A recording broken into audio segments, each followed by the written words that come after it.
Okay, this is my new Juki MCS 1500 cover stitch machine. I have changed the settings slightly. You'll notice that number 2, or the yellow one, is now between 4 and 5. So I'm just trying that because the amount of tension on that one wasn't quite enough, and I was getting a bit too much in the way of loops on the bottom from that particular thread. So what I'm going to do now is see if I can get this to sew my undies that I've made. Sorry about the arm there. Just trying out the video on the iPad for the first time as well.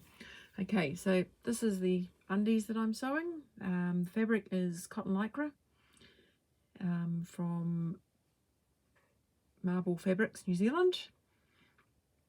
And the pattern is the Frisky Knickers by Suat, or S-U-A-T.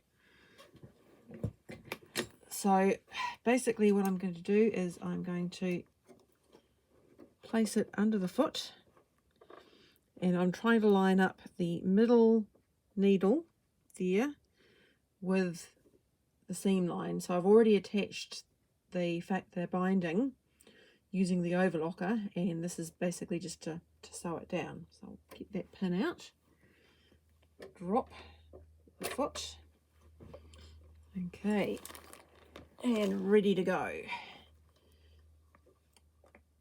So it's shifted a little bit, as it does. Shift it over slightly. Okay, and off we go. So I'm just putting a little bit of tension on it as I go, and I'm watching the needles, because since this is a curved seam, if I watch the front of the foot, it tends to move away from the seam. It's doing it to a certain extent anyway, just simply because I'm not used to this machine yet. The machine that I used to have was a Janome CP1000, which, to be honest, was never a good machine. Oops, I've just gone over the edge a bit further than I'd planned. I'm doing better than the last pair of undies that I did this on, though. So if we look underneath, you'll see that the binding actually goes all the way around.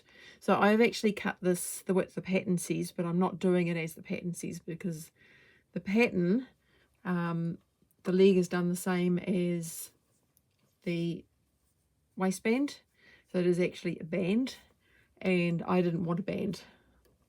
I've decided that I actually prefer binding, which is a neater finish. So we'll get this through.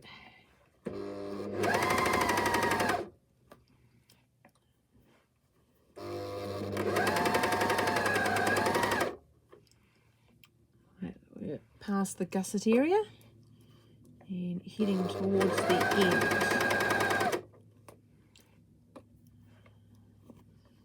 So we're almost there. That's where we started, just beyond the camera there.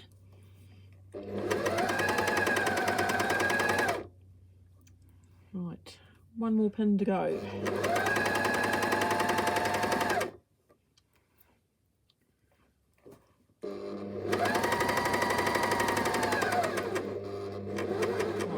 And I always sew a little bit over.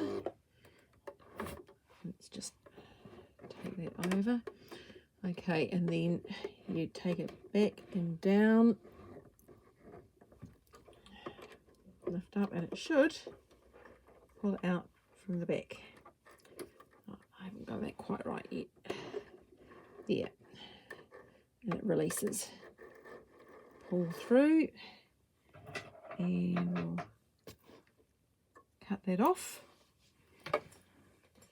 Okay, so if we just get that to focus, you can see there we've got the 3 rows, and on the back we're still a little looser than I really want for that part there on the side.